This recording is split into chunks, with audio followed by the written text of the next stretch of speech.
Alhamdulillahi Rabbil alamin. Wassalatu wassalamu ala nabiyyina Muhammad wa ala alihi wa ashabihi ajma'in. Assalamu alaikum wa rahmatullahi wa barakatuh. Biz birinci негизде эскердик. Ибадатты жалгыз Аллахтын өзүнө гана арноо, андан башка эч кимге ибадат кылбоо, жалгыз Аллахтын өзүнө гана ибадат кылуу, ихлас менен бул динди аткаруу деп. Адамдар баардыгыбыз кылган амалыбызды жалгыз Аллахтын ыраазылыгын табуу, тунук таза кылып ибадатты Аллахтын өзүнө гана арнап, ошого гана сыйынуу, андан башка эч кимди шерик кошпоо, ага Аллахка эч нерсени теңебөө, ибадатты таза аткаруу деп айттык. Мына ушул негизди ишке ашыргандан кийинки эле маселе ушу экинчи негизди айттык. Аллах Тааламды кандай жалгыздап ибадат кылгандай эле ошону аткарууда бирөөдөн ээрчүүдө жана аны туроодо, ошол нерсеге ынанууда пайгамбар саллаллаху алейхи вассаламды кармаш керек, жол башчы кылып. Пайгамбар саллаллаху алейхи вассаламдын жолун жолдош керек. Мына ошол пайгамбардын айланасында биригиш керек деп. Алла Таалам көп жерде эскерген, бириккиле, бөлүнбөгүлө, жарылбагыла деп. Биригүү дегенде бул өзү сөз эле билдирип турат, бөлүнбөгүлө деген. Бирок ошондой болсо дагы бириккиле дегенден дагы артынан бөлүнбөгүлө деп көп эскерген. Бүгүн ошонун кече өткөнбүз, ошонун уландызын өтөбүз туугандар. Биз айтып кеттик, пайгамбар саллаллаху алейхи вассаламдан келген хадистерди эскерип, пайгамбар саллаллаху алейхи вассалам көп чакырыктарында чакырган, керек болсо жашоосунун өмүрүнүн аягында дагы, төшөк өлүмдө жатканда дагы, коштошуу хутбасында дагы, күндөрдүн биринде ушундай бир коштошуп аткандай бир хутба кылганда сахабалар сезет.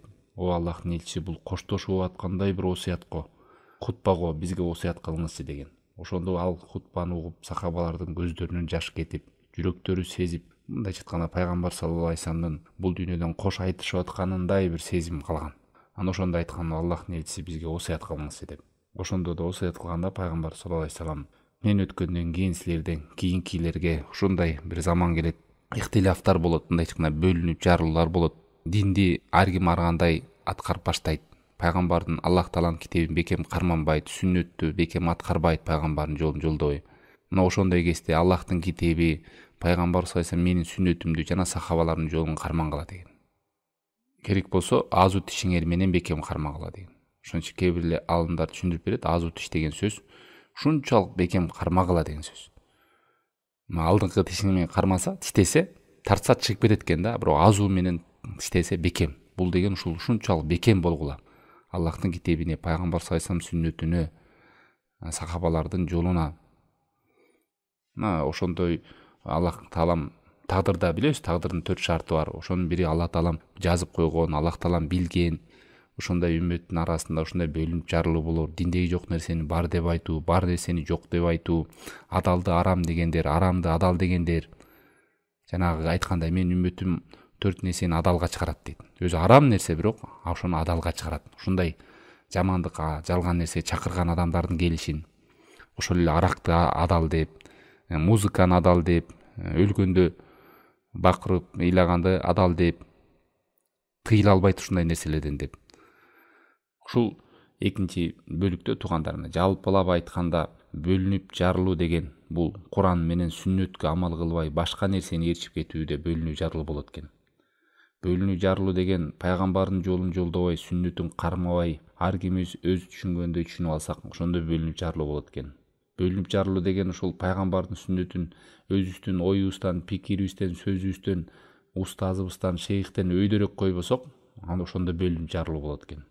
Эгерде мусулмандар талашып тартышкан нерсени Куранга, пайгамбар саллаллаху алейхи вассалам сүннөтүнө кайтарса, бат чечилмей келе дейт.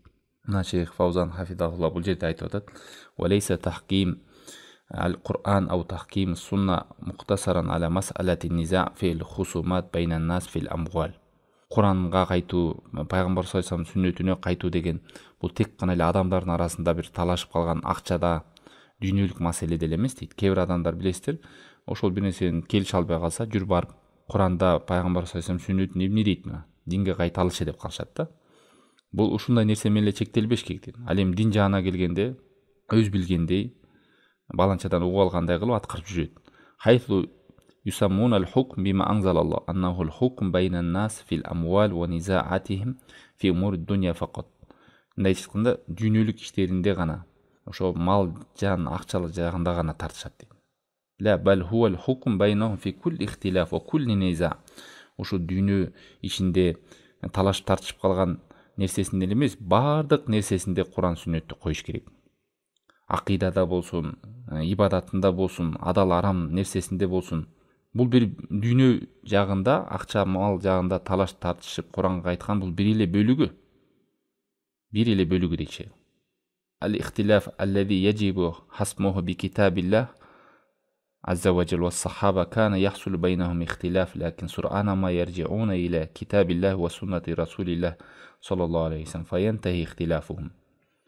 Адамдын табиятында ихтилаф болот дедик туугандар. Бул нерсе сахабалардын убагында деле ихтилаф болгон, бирок барып пайгамбар саллаллаху алейхи ва салламдан сурап ал нерсени заматта чечилип калган.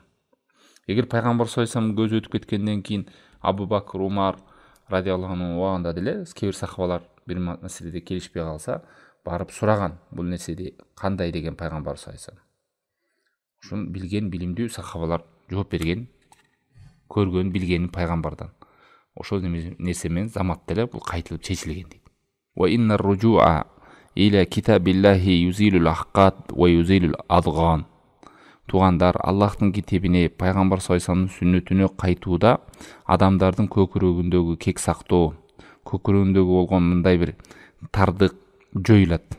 Мына ушул нерсе менен гана талаш тартыш жоюлат. Ушул нерсе менен гана көкүрөктө бири-бирине наразычылык, кек сактоо жоюлат дейт. Эмнеге? Фала ахад я'тарид аля китабилlah. Эч ким Аллахтын китебине каршы келе албайт. Фа иннака индама тaqulu ли инсан. Мисалы, сен бир адамга айтсаң, та'ала иля qawlil имам фулани. Жүр баланча молдого, баланча имам карал десе. Аула алим фулани ла яқна, ла яқтани. Ушу сөздү карман ал десе, ал адам канаттанбашы мүмкүн. Эми айтсаңчы, лакин лау култа лаху та'ала иля китабилlah ва иля суннати расулиллахи саллаллаху алейхи ва саллям. Фа ин кана фихи иманун фа хува яқтани ва ярджи. Эми Аллахтын китебине, пайгамбардын сүннөтүнө деп кайта турган болсо, ал адамдын көкүрөгүндө иман болсо, ал канаттанат, заматта кайтат. Сөйден момундун абалы ушундай туугандар. Алла Таалам Нур сүрөсүнүн 51-аятында айтат: "Иннама кана каулал муъминина иза ду'у илаллахи ва расулихи". Момундардын сөзү ушундай болот. Момундардын сөзү ушундай болот: Аллахка жана Аллахтын элчисине чакырылса, мындай чыкты, Аллахтан жана Аллахтын элчисинен аларга бир буйрук келсе, лияхкума байнахум. Алардын ортосуна бир өкүм берсе, буйрук келсе, ай яқулу сами'на ва атa'на. Эмне деп айтат экен? Биз уктук жана баш ийдик деп айтышат дейт. Ва улаика хумул муфлихун. Нур сүрөсү 51-аят. Мындай айтканда, момундардын сүрөтүн Алла Таалам сүрөттөп берип атат кандай экен. Булар Аллахка жана Аллахтын элчисине чакырылса, тек гана уктук, баш ийдик деп айтышат. Ва улаика хумул муфлихун. Ошолор гана ийгиликке жетүүчүлөр дейт. Хада каулул муъминин. Ал эми мунафыктар эмне дейт десе, мунафыктар инкана хак лахум жау мудайнин. Эгерде ошол чечилген бир өкүм алардын бир пайдасына чечилсе, анда кабыл кылышат экен. Ва инкана хак алейхим таваллау ва араду кама закараллаху анхум. Эгерде ошол акыйкат аларга каршы чечилсе, акыйкат аларга каршы болуп калга турган болсо ошол өкүм, анда алар жүз бурушат, кабыл кылышпайт. Субханалла. Мына ушундайлардан болуп калбайлы. Ошол келген өкүм Курандагы, сүннөттөгү биздин напсибизге жакса кабыл кылып, жакпай калса таштап салып, андайлардан болбош керек дейт. Мындай айтканда туугандар, момундардын арасында талашуу, тартышуу болуп келген. Бул болот. Фуруктарда болушу мүмкүн. Бирок ошол нерсени эмне кылыш керек? Куран менен, сүннөт менен чечилиш керек дейт. Эгерде бир маселеде далил ачык чыкпай калса, далилин билбей калса адам, бул алымдабы же тигил алымдабы деп кайсында туура экенин билбей калса өзү, анда талашып тартышпайт. Ошол карманып аткан адамга барып инкар кылбайт дейт. Себеби дегенде ичтихат маселелерде талашып тартышуу болбойт. Мисалы, кээ бирлер барып кулагына Аллах акбар деп коюп, бирөө барып көкүрөгүнө Аллах акбар деп койсо, барып ошол менен талашып тартышып, биз мындай кылып окуп атабыз, эмнеге сен антип окубайсың деп, ошондой хадистер келгенин дагы ал адам билбеши мүмкүн. Бир тарап деле билип алат дагы, ошол нерсенин башкача кылып аткарып койсо башкалар, барып эле ошого жабышып, ошол менен талашып, тартышып, сен мен окугандай кылып окугун, себеби дегенде биз ушинтип окуйбуз деп, ошол адам менен талашып тартышат Алла сактасын. Бул нерселер туура эмес дейт. Ал-масаил аллати лам язхар далил фиха ма ахад тарафейн. кээ бир нерсени билбеш мүмкүн кайсы тарабында туура, эң туурасы. Мына бул учурда аны менен бөлүнүп жарылуу болбойт. Бул коркунучтуу нерсе туугандар. Эмнеге? Себеби дегенде мурунку үммөттөрдө ушундай ихтилаф, бөлүнүп жарылуунун артынан бири-бирин өлтүрүшкөн, бири-бири менен талаш тартышып жок болуп кеткен дейт. Ламма баку ала ихтилафихим халаку ва танахару фима байнахум ва тaqatalu. Бул мурунку коомдордун адашкандардын адаттарынан болгон дейт. Ал эми сүннөт ээлери биригишет.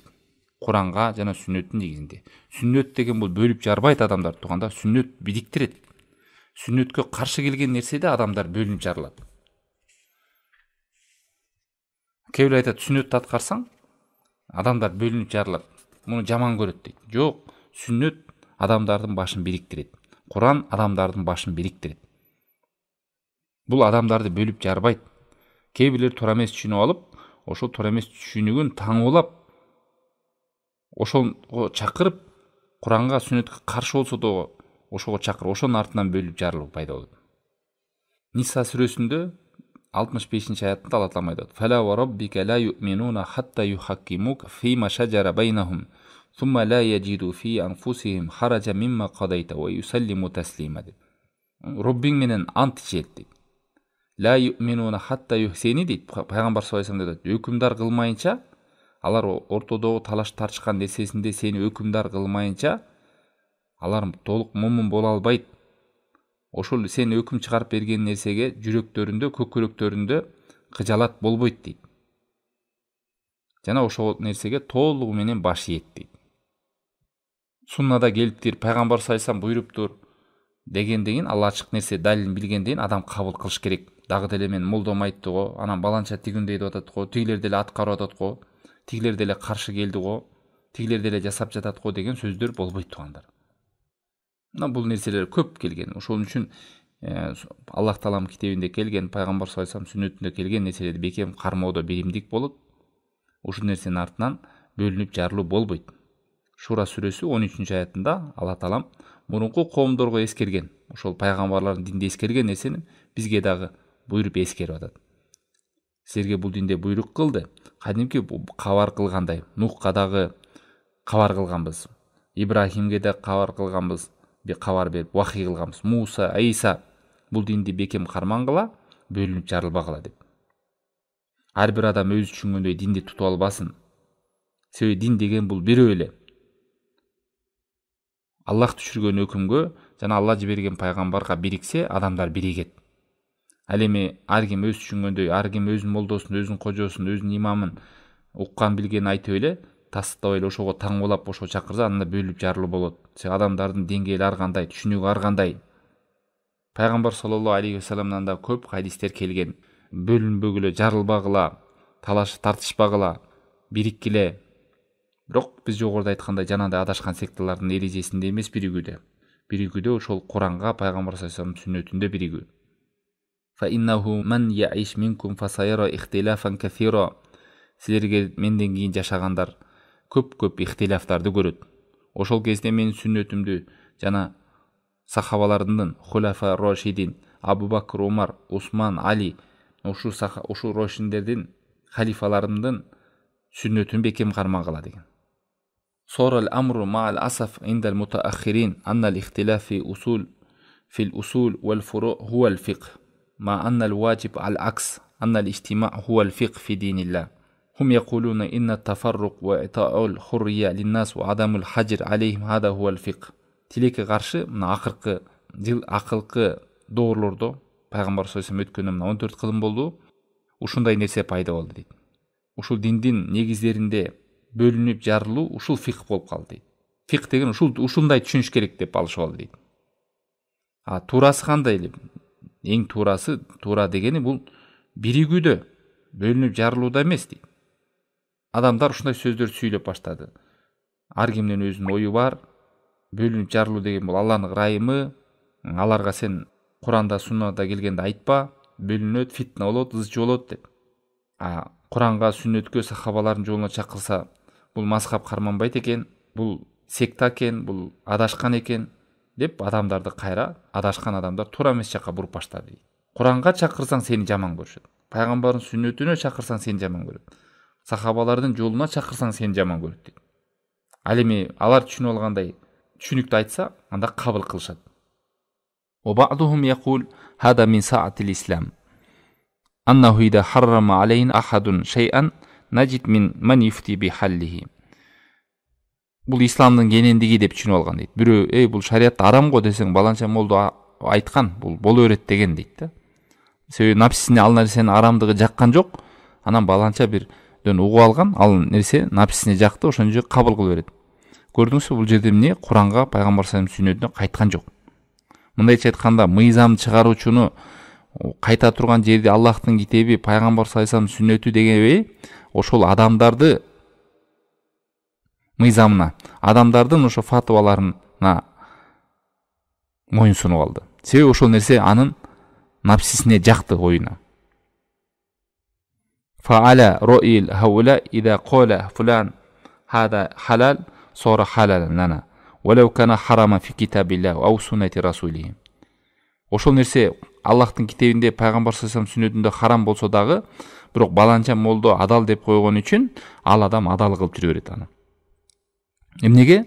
Себеби харам деген ал адам напсисин жаккан жок, адал деген ага жакты, ошол молдону же баланчаны угуп алган шылтоо кылып алып жүрө берет. Жок туугандар, андай болбойт. Наржи иля китабилли, Аллахтын китебине кайтал. Фаман шахида лаху бил хак ахаднаху бихи. Ким чындыкка, Куранга, суннатка дал келип айткан болсо, биз аны кабыл кылабыз. Ал эми ким жалган менен же катага түшүп калган болсо, биз аны таштайбыз, ал сөздү таштайбыз, кабыл кылбайбыз. Бирок тилекке каршы, дейт Шейх Фаузан хафизахуллах айтат. Тилекке каршы биригүүгө, Аллахтын китебине, пайгамбар саллаллаху алейхи вассаламдын сүннөтүнө чакырса, бүгүнкү күндө аны эмне деп алды? Бул бузуку, бул эл бузар, адамдарды бөлүп жаргар деп айтты. Эмнеге десе, бул биздин имамдарга, биздин молдолорго каршы сүйлөп атат. Биздин алымдарыбызга каршы сүйлөп атат деп айтып калышты дейт. Эмнеге? Себеби ал ошол Аллахтын китебине, пайгамбар саллаллаху алейхи вассаламдын сүннөтүнө, сахабалардын сүннөтүнө чакыргандыктан. Биз адамдарга, алымдарды же адамдарды ээрчишке буйрулган эмеспиз. Биз Аллахтын китебине, пайгамбар саллаллаху алейхи вассаламдын сүннөтүнө ээрчишке буйрулганбыз. Эгер ошол буйрукка, ошол нерсеге кайсы алым чакырган болсо, кабыл кылабыз. Ошого каршы чакырып калган болсо, ал жерин биз кабыл кылбайбыз. Аллах таалам бизди адамдардын оюна, иштихатына таянгыла деп буйруган эмес. Ошон үчүн бизге түшүндүрүп берген иш үчүн пайгамбарды жөнөткөн бизге. Эгерде биз Аллахтын китебине жана пайгамбар саллаллаху алейхи вассаламдын сүннөтүнө кайта турган болсок, ушундай талаш тартыштар, бөлүнүп жаруулар жоголот.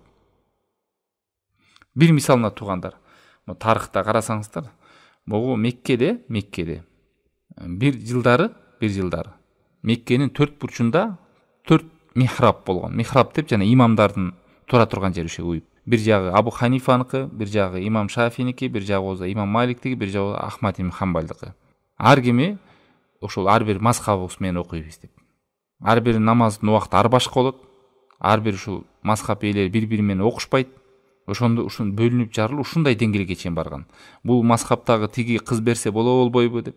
Мына биздин Кыргызстанда да болгон ушул нерсе. Кээ бирлер сураса, имам Шафинин мазхабында десе, мен сен мусулман экен деп ойлоп отурмун деп. Карасаңыздар, бөлүнүп жарылуу кандай деңгээлге чейин жеткен. Адамдар таң калган, ушу Меккеге барганда да ушунчалык деңгээлге да бөлүнөбү деп. Ар кимдин өзүнчө азан айтылат, өзүнчө комат айтылат, өзүнчө имамы бар. 4 бурчунда 4 имам, 4 жамаат, намаздары өзүнүн убакыттары башка, бирөө эрте окуса, бирөө кеч окуйт. Мына бул ушул адамдардын оюна таянып калып, Куран сүннөттөн алыстап кеткенде ушундай деңгээлге жетип калган. Алхамдулилlah, анан Алла тааланын буйругу менен ушул имамы келип, ал нерсенин баарын башын бириктирип, бүгүнкү күндө бир эле михраб, бир эле имам окушат. Бир эле убакытта окушат. Бирок бул нерсе дейт, тилекке каршы Шейх Фаузан, бүгүнкү күндө кээ бир өлкөлөрдө калып калды дейт. Ушул күнгө чейин жума намазды бир убакытта окушпайт экен, асырды бир убакытта окушпайт экен, бири эрте окуса, бири кеч окуйт экен деп. Туугандар, бул нерсе менен эмнени айткысы келет? Ушул экинчи негизде жалпылап, кыскалап айтканда, адамдардын кайта турган булагы, коомдо, элде тынчтык, биримдик болуш үчүн адамдар Аллахтын китеби, пайгамбар саллаллаху алейхи вассаламдын сүннөтүнө кайтыш керек. баланча молда айтты, баланча тигинчи айтты деп жүрүү менен биригүү болбойт андай. Алла Таалам бизге мына ошон үчүн чакырган. Куранга жана пайгамбар саллаллаху алейхи вассалам сүннөтүнө биригүүгө. Ал эми адамдардын ою ар кандай болот. Анан айтып кетүүчү нерсе ошол имамдардан же бирөөлөрдөн ката кетип калса, ал деген сөз аныл туура эмес. Мазхаб деген Абу Ханифанын жолу туура эмес дегенди билдирбейт. Ким жери кайсы жери туура эмес болуп калса, ошол жерин кабыл кылынбай, туура жерин кабыл кылынып кете берет. Алымдарды таштап салабыз дегенди билдирбейт бул.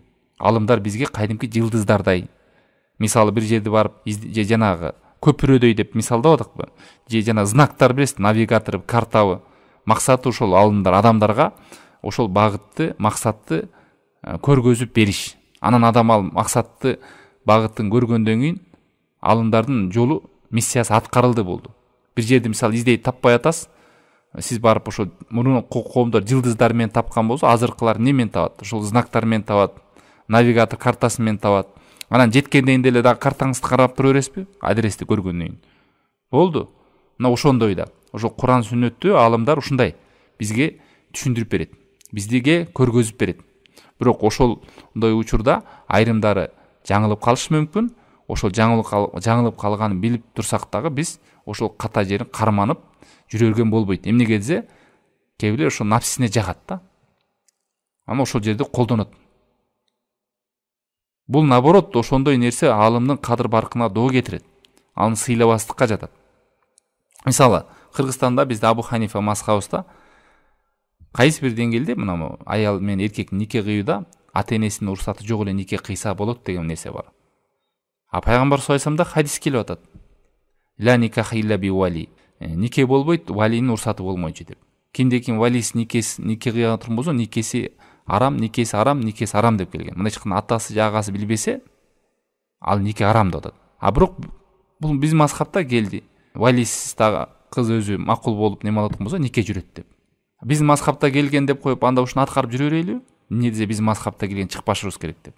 Балки ошол хадис жетпей калышы мүмкүн бир себептер менен биз алымга үзүр кылып, туура сохих келген хадистерин карманып, нике деген ошол ата-энесинин уруксаты жок, кыйылган болбойт деп айтабыз.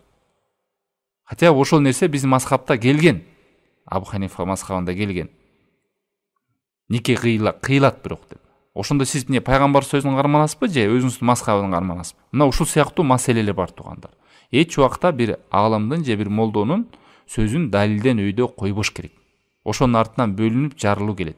Мен ушу Египетте окуп жүргөндө болгариялык бир группалашым бар эле. Ошол айтып берди эле, ал өзү болгариялык, анан Албания ошол жерде, Турция булар неме го чектеш. Анан ошол жакта мурун ушунчалык суфизм таркалыптыр. Адамдар дейт, биз Куранды түшүнбөйбүз, сүннөттү да түшүнбөйбүз деп, ушунчалык молдолорду бийиктеп, урматтап, даңктап, эмне айтса ошону аткарып беришкен. Бири да сурап койбочу экен да. Бул сөз динде барбы же жокпу депчи. Сурап тактаган эмес да. Анан айтып атат, ушул бир айылда ушундай жер бар экен. Бир бала жаңы келген го, ал ошо Куран сүннөттү түшүнгөн, ошо далил менен караган адам экен. Мешитке имам болуп келсе, бир 2 жаш келиптир. Анан никеңизди кыйып бергиле дептир. Ошо күбөлө. Никесин кыйып бергенден кийин жана аялын таштап атат дейт бул жакачы. Анан айтып туруп, "Неге таштап атасың? Алып кетпейсиз, эртең алып кетем, бүгүн сиздикинде түнүктө" дейт. Анан тиги чоочун бала, тиги бала, имам бала таң калып тур, бул эмне деген десе, ал айтыптыр, "Кандай сиз билбейсизби? Буга чейин бирдей кожо бар эле го. Адатыбыздан ушундай фатва алганбыз. Биринчи күнү үйлөнгөндө, биринчи түндө ошол имам менен болот экен.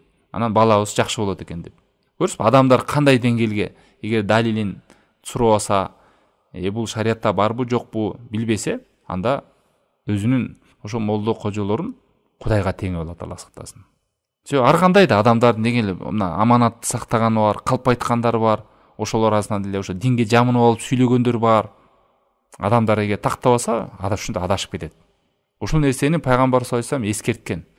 Бекем болгула, адалды арам дегендер болот, арамды адал дегендер болот. Мына бүгүнкү күндө канчалар жүрөт. Аракты бирдеке деп сүйлөгөндөр бар, музыка жөнүнөн сүйлөгөндөр бар. Канча шариатта бар нерселерге алардын өздөрүнүн сөзү менен жеңилдик кылып, кээ бир нерсени өздөрү бар нерсени жокко чыгарып, жана биз айткандай, кече айттык го мисалдап, бириккен жерде катабыз бар жерлерди унчукпай эле коелу дегендер да бар.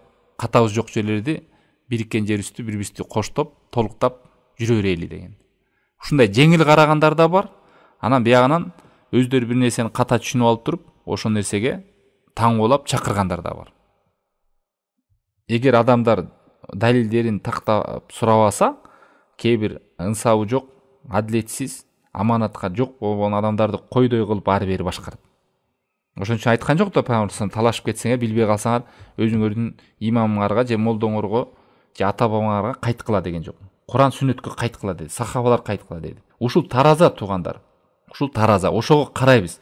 Кайсы алымдын сөзү ошого туш келсе, анда альхамдулилля, сөзү кубатталат, сөзү бекемделет, сөзү кабыл кылынат. Кайсынын сөзү ага каршы келсе, ал аткарылбайт. Аны кантип билебиз, туура келдиби, туура келбедиби? Биз сурайбыз. Сен эмненин негизинде айтып атасың бул сөздү? Эмне далилиң бар ушул нерсеге?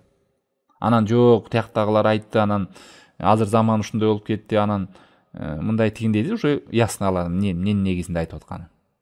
Бир кезде ушундай деңгээлге чейин барган. Мазхабтардыкын кызын алса болобу деп сурап, ал өлсө жаназасына барсак болобу деп.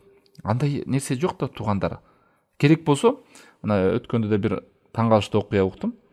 Ушунчалык катуу ээрчигендиктен бирөө нике кылып атып айтып атат дейт мен депчи.